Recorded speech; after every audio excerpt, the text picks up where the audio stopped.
Assalomu alaykum, hurmatli talabalar va ustozlar. Bugungi biz tushuntirib o'tadigan laboratoriya jarayoni gaz muhitida termodinamik jarayonlarni o'rganib boramiz.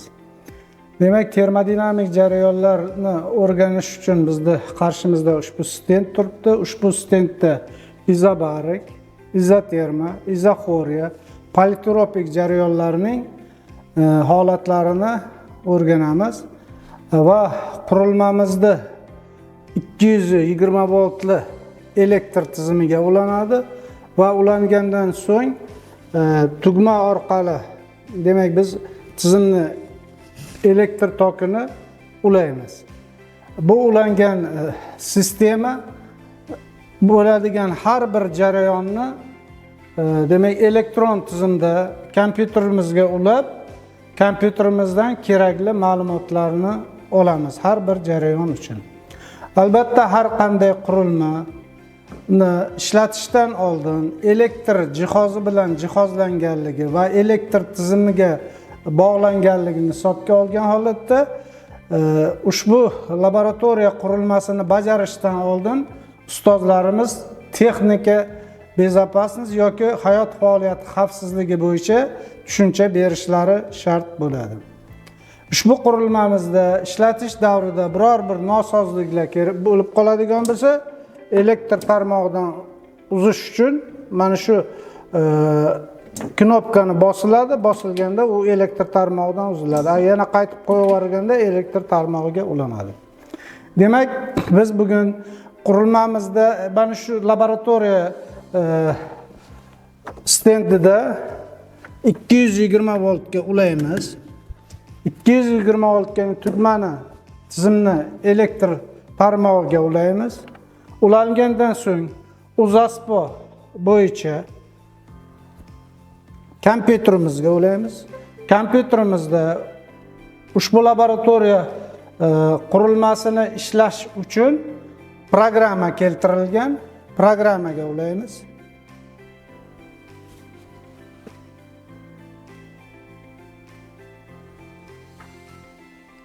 Mana laboratoriya qurilmasini biz programmaga kompyuterimizga o'rnatilgan shu qurilmani dagi jarayonlarni amalga oshirish programmaga o'rnatdik.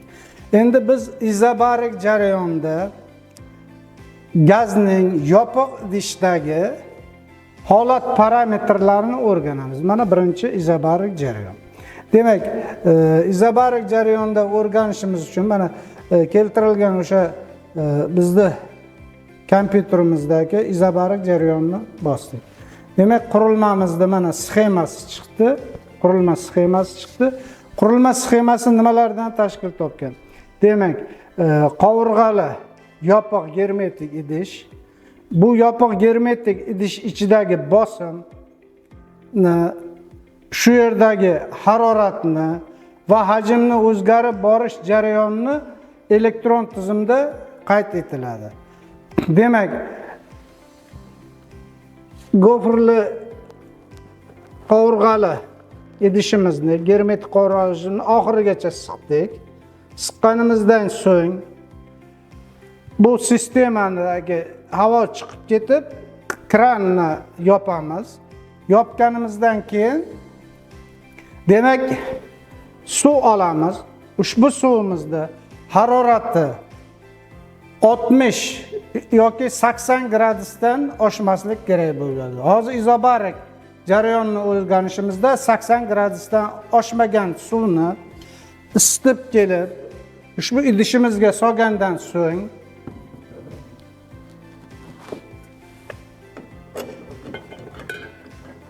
suyuqlik idishga qovurg'ali germetik holatda to'liq erkin tushgancha joylashtiramiz. Shu joylashtirgan vaqtimizda, joylashtirganimizdan so'ng kompyuterimizda start komandasini beramiz. Demak, kompyuterimizni ishga solamiz va ishga solganda demak qurilmamizdagi o'sha grafikasini olishimiz mumkin. Grafikada qanday jarayon amalga oshayotganligi, tablichli variantda demak biz harorat va hajmlarni o'zgarish jarayonini amalga oshiramiz. Harorat hajmlarini o'zgarish jarayonini. Demak haroratni ushbu elektron tizimdan oladigan bo'lsak, ulangan elektron tizimdan hajm o'zgarishini demak yuqoridagi datchik orqali mana shu lineykani yuqoriga harakat kelishi, pastga harakat kelishi bilan olamiz. Endi suvni isitib qo'ygan vaqtimizda albatta ushbu bizning idishimizdagi ichkaridagi gaz isishi natijasida demak buni kengayish jarayoni amalga oshiriladi. Agarda shu suvimizni biz sovuq holatda qo'yadigan bo'lsak, demak bu torayish jarayoni amalga oshadi. Shu bilan biz izobarik jarayonda gazning holat parametrlarini o'rgangan holatda laboratoriya ishimizdagi barcha olingan natijalarni laboratoriya qo'llanmamizda keltirilgan birinchi jadvalga kiritamiz. Endi olish natijalarini kiritish uchun kompyuterimizdagi o'sha kopiya nusxasini olib, guruhimizda tashkil etilgan Telegram kanaliga jo'natamiz. Demak, sxemasini jo'natamiz Telegram kanalimizga. Sxemasini jo'natamiz qurilmamizni. Bundan tashqari o'sha Telegram kanalimizga biz grafikasini jo'natishimiz mumkin. Qurilmani sxemasini jo'natgan holatda olingan natijalarni qayta ishlangan holatda hisobotimizni tayyorlaymiz. Endi hurmatli talabalar, bizda ikkinchi jarayon hisoblanadi. Ikkinchi oladigan jarayonimiz, o'rganadigan jarayonimiz bu izoterma jarayoni.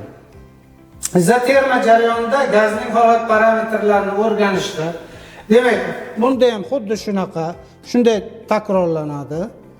Takrorlanishda demak izoterma jarayonni qo'yamiz va izoterma jarayonida temperatura o'zgarmas bo'lgan holatda sistemaning holat parametrlarini o'rganish uchun demak belgilangan start komandasini beramiz. Start komandasini berganimizdan keyin bu yerda izoterma jarayonida grafik o'zgarishi yo jadval asosida shu yerdagi bosim va hajmlarni o'zgarish holatlari bilan sistemaning gazning o'zgarish bo'yicha bajarilgan ishini hisoblaymiz.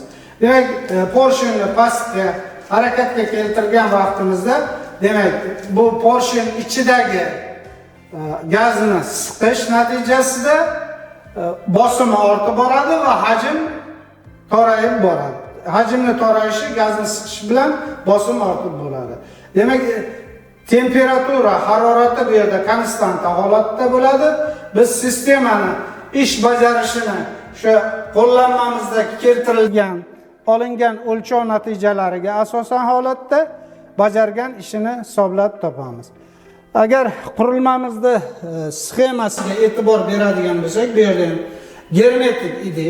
germetik idishning yuqori qismida o'sha bosim o'zgarishi hisobga olinadi va germetik idishning ichidagi porshonni harakati bilan hajm o'zgarish jarayonini hisobga olinadi.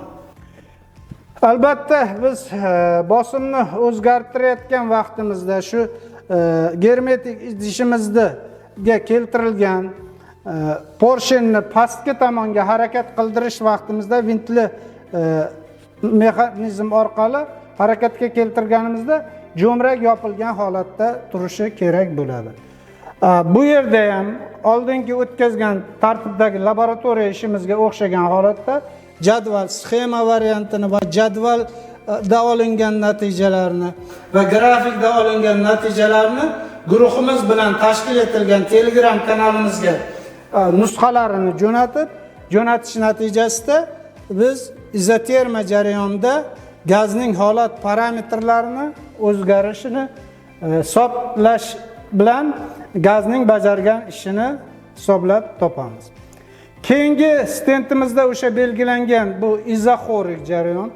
Izoxorik jarayonda demak hajm o'zgarmas bo'lgan jarayonda gazning holat parametrlarini o'rganishimiz uchun yana xuddi shunday tartibda tizimga kiramiz va tizimga kirgandan keyin demak izoxorik jarayonni bosamiz. Mana o'sha rasm bizda qurilmamizda keltirilgan holat rasmda kompyuterimizda chiqdi. Germetik ichish, bu yerdagi harorat va bosimlarni doimiy qayd etib boriladi.